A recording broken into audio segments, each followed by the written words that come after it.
Audio Jungle.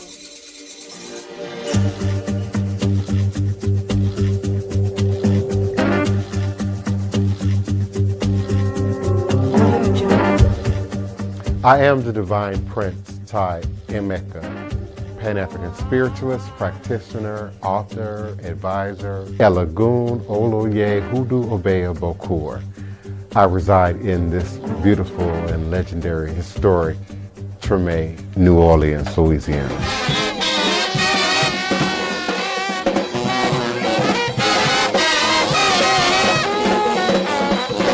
So join me as I share food, music, culture, tradition, the rhythms, and the flavor of New Orleans voodoo.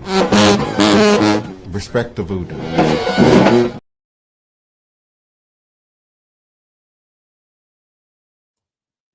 Greetings, honor and respect, It is another edition of Revolutionary Hoodoo, New Orleans Voodoo Secrets and Recipes. You are sitting now live with Voodoo Chief, the Divine Prince, our beloved co-host, Queen Mother Sister Toni Val Martinez, our team member and elder Reggie, beloved Green Soap, and those of you who are with us in live chat via social media and wherever you may be sharing us right now. We certainly are grateful for your continued support and presence here for Revolutionary Hoodoo, New Orleans Voodoo Secrets and Recipes, powered by NONVD, New Orleans Annual National Voodoo Day, New Orleans Annual National New Orleans Voodoo Day. Please visit us at www.vodouday, again, www.voodooday.com for more information and updates about 2026, our third annual National New Orleans Voodoo Day. And we look forward to your support, your participation, your volunteership, your sponsorship, your donations, and your continued promotion of this historic and powerful event. Greetings and salutations, Sister Toni. How are you doing? I'm good. Greetings and salutations. How's everyone? I hope everyone is okay out there in the listening area. I'm doing good, Still studying and still studying off of that movie Sinners. I tell you what. Yes, indeed. But we're going to try to talk about some herbs tonight unless we get detoured. Greetings, Elder Reggie. How are you doing? Peace, Divine. Peace, Sister Toni. I'm good. We here for it, as they say, when we go with the herbs. Peace, Elder Reggie. Peace be with you. Yes, thank you. You know, plants brought more than healing to the enslaved. They brought light, flavor, connection, remembrance, and joy into an otherwise dire and cruel living conditions experienced under slavery and subsequent economic and social oppression. Herbalism was a daily practice of empowerment and healing for men and women alike because there were very few other options for healing, and not just for healing, but for enjoyment, for subsistence and food sources. And so certainly the herbalist who became our healers and our traitors and our spiritual mediums and et cetera, carried a lot of weight, if you will, power, for lack of better words, on these plantations, in these environments, because of their knowledge for foraging and acquiring these plants. In some cases, they were able to identify plants here in the Americas that mimicked or remind them or resemble them of plants that were brought from back home. And then certainly there were those plants and seeds and produce that became staples in America that were brought to the New World along with the said cargo who were our enslaved ancestors. And according to Sadie Muse, of roots and resistance. African American herbalism is a rich melange of many cultural traditions with deep origins rooted in African history dating back to ancient Egypt. And it's curious that many of the elders that I've sat with, had the honor of working with, sitting at the feet of over the years, expressed this spoken history, this spoken legacy of voodoo having its roots in Egypt, Kemet, uh, Eastern Africa, and making their way across the Sahara and the trade routes into either Ife and subsequently West Africa. And so to hear sort of the same story tying the plants, the roots, all the way back to ancient Egypt is indeed intriguing and something that is under researched, under studied, in my opinion.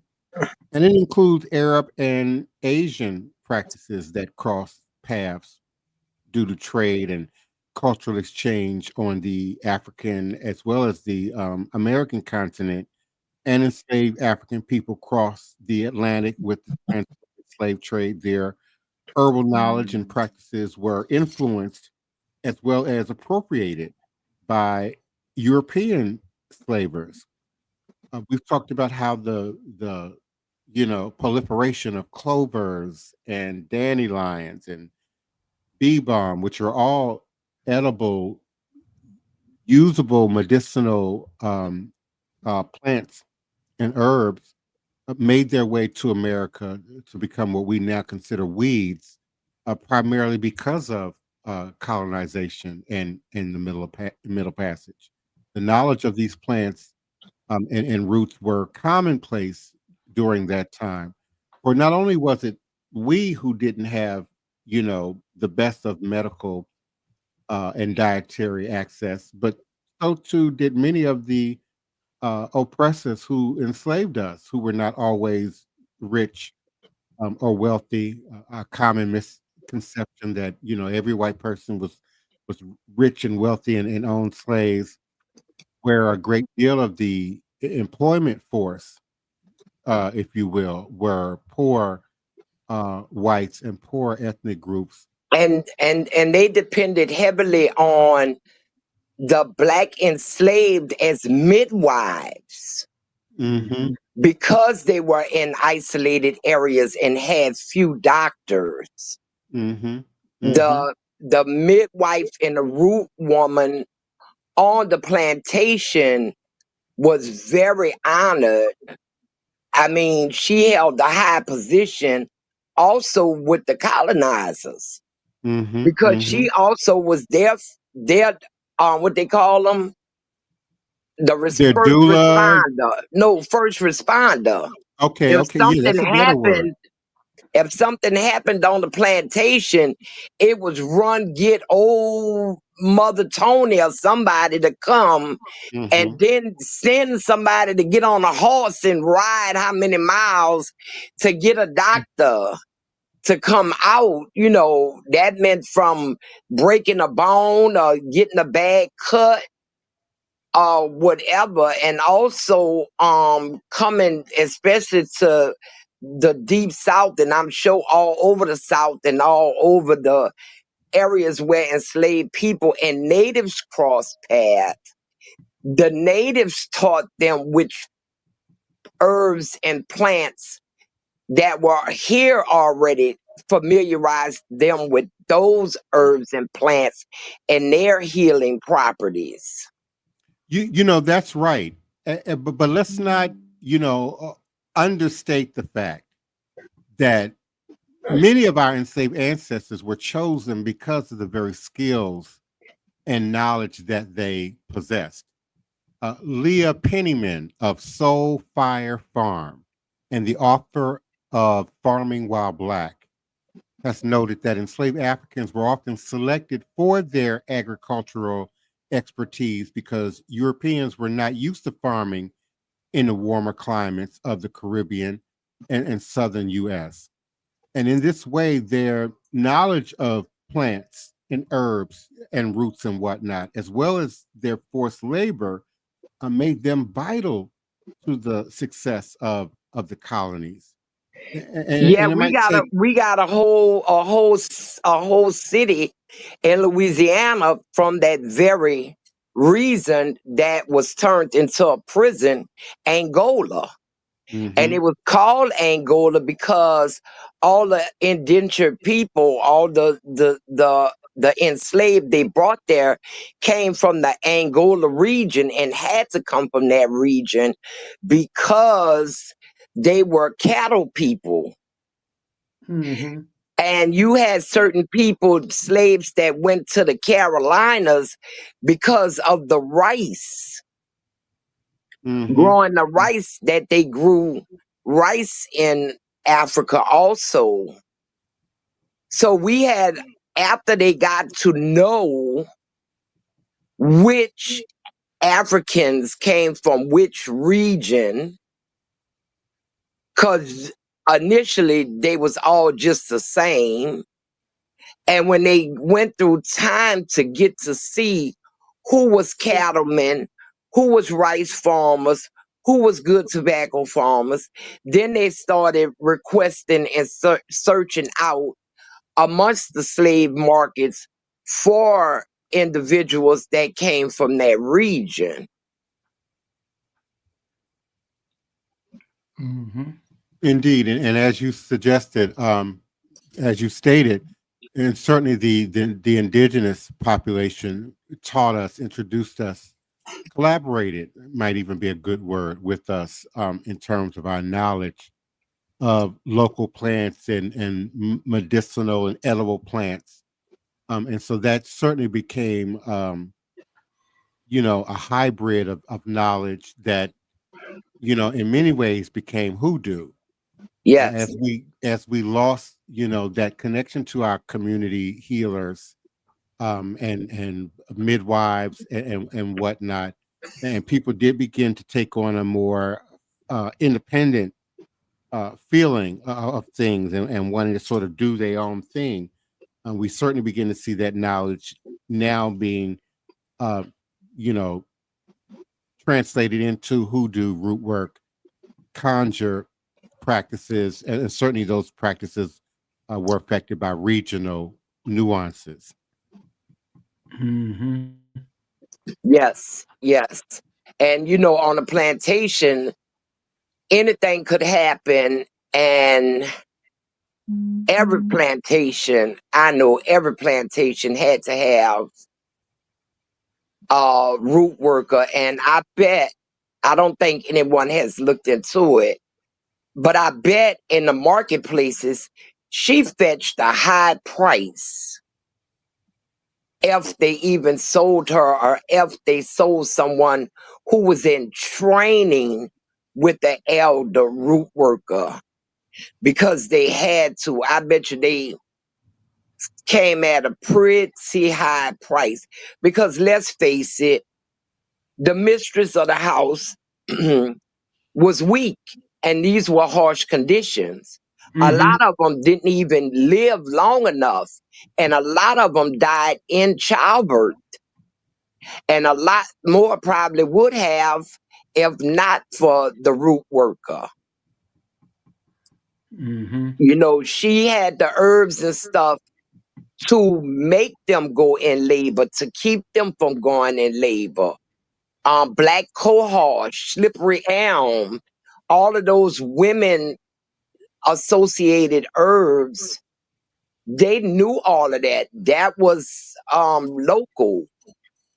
And Big And Mama was a bit of a diplomat as well, because she often spoke for, the population. She had to protect the elder Reggies and the Macaroons, and myself sometimes, by protecting that information and relaying information. Sometimes that master would not have wanted to hear from me, or Elder Reggie, but Mm-hmm. might have, been a little less threatening coming from the lips of, Sister Toni, and you or know another why older too? woman. You know why she felt and able to speak up because she knew her worth to master. Yeah, but can I get in for a minute? Yeah. Herbalists, right, modern day we call them herbalists, but everyone is not an herbalist. The herbalists are ones who are very good at observing. They observe everything. They even observe animals and plants. And when you are a great observer, the plants forms a relationship with you. And Yeah. within that relationship, it gives you downloads on medicines, on protection. So everybody just not an observing person. But if you find a person who got observable skills, they usually make excellent herbalists. I had a friend call me today because she had got a plant for her birthday, and she took a picture of a pot she wanted to put it in that had dirt in it. And she asked me, do I have to throw this old dirt out the pot? But the thing was, she went on to talking like, I can't grow grass. Everybody can't grow. Right. Everybody don't have what they call the green thumb. And that goes to what, back with Yes, Elder Reggie saying, everybody not cut out for that. that's right. That's right. And I think it's mostly, according to my mother, it was passed down from medicine woman to medicine woman through the female line, mostly. If there Yeah. was no female to pass it down to, it got passed down to the youngest son. She told me she was taught by her mother and grandmother, and her mother was taught by her mother, and she was teaching me, passing it down. Hmm. But let's take Dr. George Washington Carver, who set up at Tuskegee Institute in Alabama. He was such a great observer until in his own writings, the plants were speaking to him. And he done miracles with the peanuts. We know the sweet potato, and there was a plethora of other veggies and roots and things he worked with. But it was his skill at observing, which led him as a child to move into that profession. And that is one of the keys to being a good herbalist and understanding how plant medicine works. I think that's an important point Yes. because not only the practitioners, but as herbalism gains popularity and people's awareness of systematic racism also grows, we need to investigate the intersectionality of herbalism and systematic racism to truly Hmm. honor the African American roots of modern Western herbalism. A vitally important aspect of healing work is to recognize the Eurocentric views and cultural appropriation that Western herbalism has participated in. The Hmm. European colonists observed the herbs and plants used by enslaved Africans who sought more regular contact with indigenous communities when their medicines weren't working. There was a complex relationship between colonizers and the enslaved when the practice of herbalism was involved, as Sister Toni demonstrated in her conversation. We know Big Mama stirred the pot, but Miss Big Mama also controlled often the roots to heal and to kill. And Yes. sometimes in the act of, birthing babies and midwiving and such, some of these colonizers' children did not survive. Some of the family Hmm. members did On not survive purpose. at the hands of Big Mama, out of some act of retribution or response to something going on in the community that she felt a need to protect them all from. Hmm. And another thing I'm interested in, want to look into, when did our healing herbs become classified as weeds, something to be destroyed, something we didn't need to have access to, Hmm. like the dandelion, like Divine Prince said, it's classified a weed. and a lot of other ones I can't name off my head right now, but a large majority of our indigenous plants right here in New Orleans that hold healing properties, we classified them as weeds. And we cut them down with the lawnmower. Yeah, Or with the poisons. I would say that's a modern thing. I would say post civil rights, because pre-civil rights, even though it was weeds, we didn't have access to the Walmarts and the Targets, and so we had to use which was local. Like it came along with the rise of the pharmaceutical. Right. When I they did a moved, podcast a few years back too, Mr. Toni, that sort of made a correlation between urbanization and the creation of suburbs and the development of green lawns as sort of a cultural class distinction. The more green lawn you have, out in the front of your house, now it represents wealth and sort of separation and distinction. Whereas I remember growing up, my neighbors, my black neighbors, and many of the white neighbors, they had tomatoes in their front yard. They they had had a lot of cucumbers stuff in in their their front front yard. yard. They Yeah, had victory gardens in their front yard. That's right. Because That's they right. wanted everybody to see how well their garden was doing. Right. I That remember was an extension of our wealth. That was an I extension of remember our status. walking up somebody's sidewalk, to their front porch, and they have tomato bushes on each side, sugar cane on each side, making a big old tall fence. Right. If I could just switch it a little bit to the movie Sinners, because I know last night we was prepped that we talk about the herbs. Now the herb that I was impressed with was garlic. If you want to, I don't know if you classify what garlic is, but it was used in the movie as an internal protection. And I don't know if Africans started that process or it come from Europe, but garlic seemed to really be a real good medicine. Garlic, actually, the garlic she had them eating, that's a root. That's a root. Okay. Remember, it grows underground. That's right. A bulb, and you got to pull it. Yeah. So that was a root. I mean, we could eat the top of it, but the main garlic that we look for is the white bulb, and that's a root. So she was using a root on them also, Okay, and it back was to the root. powerful. Right. And she used it as a protection, though. Yes, Yeah. because it hurt them. And wild garlic still grows prolifically in certain areas, certain regions of the country. And again, people classify it as a weed. What people Yes, often classify as weeds, Nina Lloyd, are herbs and edible plants that, as Elder Reggie and Sister Toni have stated, have fallen out of usage, and in some cases access, and we're trying to determine, why or at what point in history did we really begin to see this.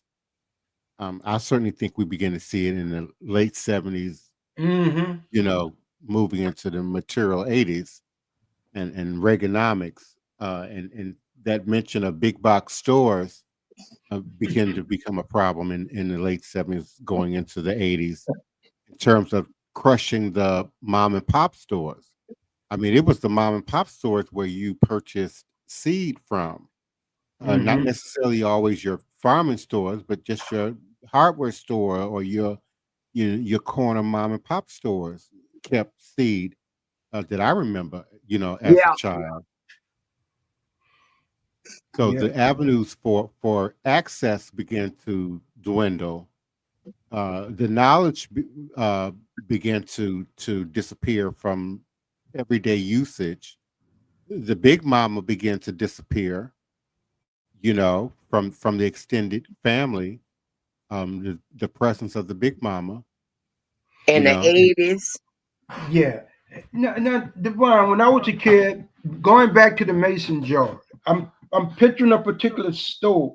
When you go in the store, they just had shelves of all type of roots, beans, rice, almost anything you wanted. Then you go in the store, they unscrew the top, get you what you need. But that's just how it was in the 60s and going into the Hmm. 70s throughout the black community.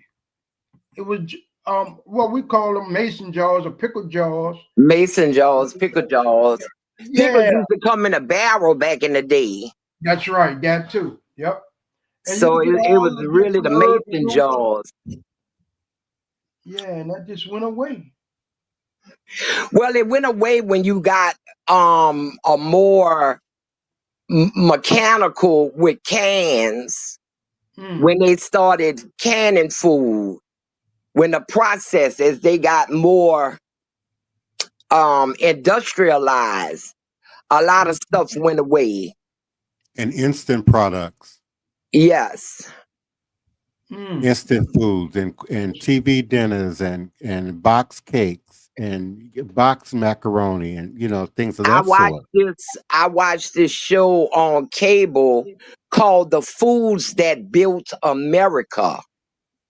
Okay. And it tells you, you can find it if you got Cox Cable, the food, you can get it on demand. And it tells you how we got a lot of the foods we got in all areas. Frozen food with Bird's Eye, how he came to do that, how it was before he do that, why he couldn't do that. I mean, it's really in depth. And I spend a whole day and a night because they play back to back to back, like Mm. you binging them. And I could go a whole day from 9 o'clock in the morning till 1 or 2 o'clock the next morning, just watching those stories back to back to back to back, seeing how this was made and why we got this and why we got that, and the competition and the low downness of the people that was in competition. Man, they did some low down dirty stuff to each other. Kellogg's was off the chain. Mm. Kellogg's was the man who started Kellogg. That dude was crazy evil. And they tell you all of that. They don't cut no corners. They tell you all the family dynamics and everything. So if y'all might want to look that up, I'm quite sure they have it. And you can find out how we got a lot of the products that we have and where they came from and how they was before we know them to be now. Okay. Industrialization also happened, and may have been an extension of the Great Migration, and people leaving the South, going up into the North into what they thought was going to be, you know, some kind of new heaven, with new opportunities, and may have also, um, gotten rid of some of their ways, that were now being looked at as being country, you know. Yeah. And then too, they didn't have the dirt space that they had in the country to grow things. Mm-hmm. Hmm. Hmm. You right, Prince. That probably played a big role in it. Mm. You just brought back a memory. Some of the first community gardens that I can remember, as a child, were in the projects. Mm-hmm. Yeah. Mm-hmm. In DC and in Baltimore and in Chicago, the projects. And those people, did the best they could with what little space, They what little had. plot of land, what little buckets of dirt that they had, and they Yeah. made it work. Because Mm-hmm. they moved from the woods to the literal concrete jungle. Hmm. Right. Hmm. So there's a relationship, I believe, there with the emergence of botanicas, Mm-hmm. So now people are in these industrialized city areas, urban areas, and now they're beginning to remember what grandmom and them used to do, and now they need product. And so Mm-hmm. now you've got these, candle shops and spiritual shops. Botanicals popping up in the Yeah, cities. in the early 70s, in the season of the hippie, you might say. Yeah. Oh, we raising some good questions and some good points because we do know that in the South stuff was growing, and they say that was one reason the South lost the Civil War. Even though they had the land to grow food and products, they still just couldn't get it to do it because they was fighting the war. And so that is so true. Once you get up north, you got frozen tundra, frozen land. You just could not grow and have access to the same herbs and veggies that you had down south. Oh yeah, you have to deal with that climate and the regional changes, certainly in the weather. Yeah. That could have also fueled, the development of, these spiritual shops, but also just the transporting of voodoo hoodoo culture upriver, also, helped to feed the subsequent development of these botanicas, and spiritual shops. And we saw a reemergence of them, I guess, in the last 10 years, Oh the yeah. last 15 years, fueled by the internet and the conversations like this, being had on the internet and people's remembrance and curiosity being, reawakened about herbs and roots and conjure and the like.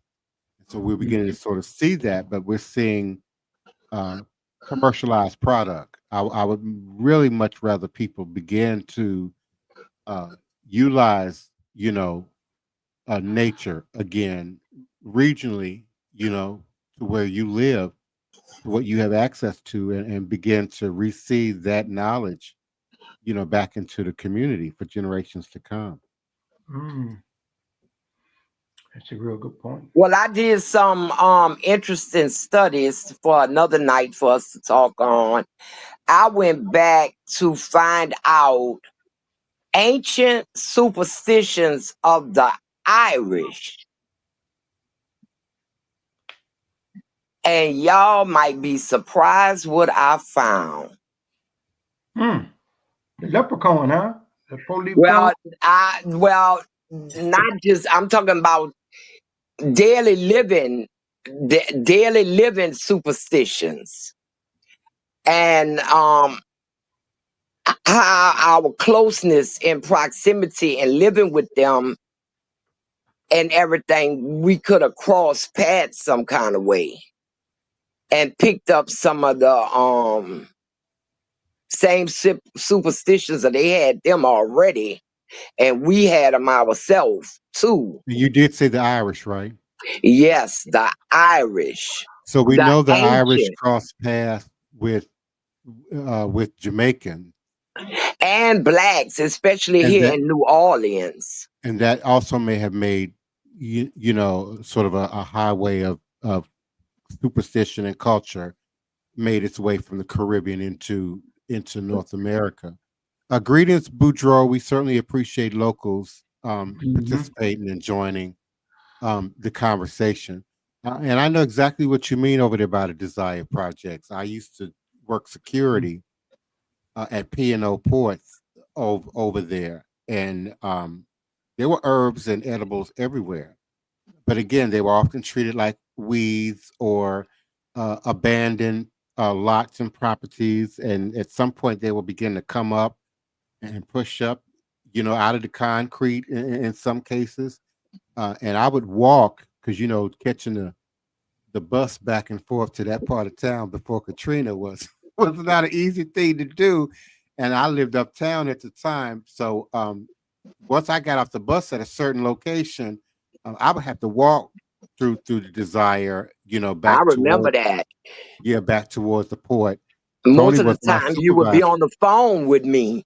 Yeah, Tony was my supervisor at the time, and I would find plants, herbs, and take them And the home. berries. Mm-hmm. Mm-hmm. The Okay. berries, the blackberries growing. Mm-hmm. Mm-hmm. Yeah. Yes, indeed. But we certainly appreciate you, and we pray that you continue to join us and support the podcast and bring some of that local flavor and information to the 9 o'clock podcast. We certainly appreciate everyone for being here at 9 p.m. Central Standard Time, weekday nights for Revolutionary Hoodoo, New Orleans Voodoo Secrets and Recipes. Go ahead, Toni. No, I was saying we are out of time. Our conversations be getting so good, then we look up and we out of time. All right. Yes, So indeed. And we certainly appreciate you, Elder Reggie. Oh, yes, sir. Yes, sir. yes, most definitely. So And we look forward. Go ahead. I just want to tell everybody have a nice night. Mm-hmm. Have a peaceful rest, and we'll see you here tomorrow. Yeah. And I'm gonna close out a question for Sister Toni, and maybe you can answer tomorrow night. When did the Irish become white? Because there was not always considered white in New Orleans or in America. But save that for tomorrow, please. Good night, Yeah. everyone. All right. Yeah. And remember, no matter what you do, respect the voodoo. Oh, respect the voodoo. Yes. Yes. Bye-bye, everyone. All right. At the beginning of this, maybe I was more skeptical.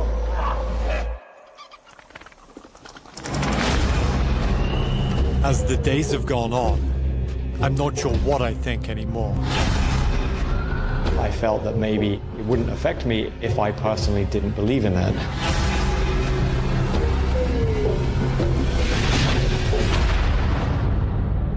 So, knowing what you know now, would you still get cursed? I'm seeking out a curse, a hex to put on myself. A curse could end your life. You're literally begging the devil to knock on your door just to prove to you that God's real. He could curse you with stupidity, but we think you got that down. Despite the warnings, I'm investigating the real-world effects of dark magic. Looks like you have a lot of love and a lot of opportunity. You are going to cause damage to that. How do you feel after doing this? Evil. That must be quite seductive. That's the power you're calling on. The devil, right? Quite seductive. I'm going to enter into a pact with Satan. Señor Satán, Lucifer, presentamos a este hermano. Con tu fuego purifica. Wyong is pretty much the epicenter of all black magic. People are very scared to even talk about it. Y'all better not call me at 2 o'clock in the morning talking about this man is dead. I don't want to hear that. I have this physical feeling that something bad is coming. What have I done? You're going to have to find faith in this in order to undo it.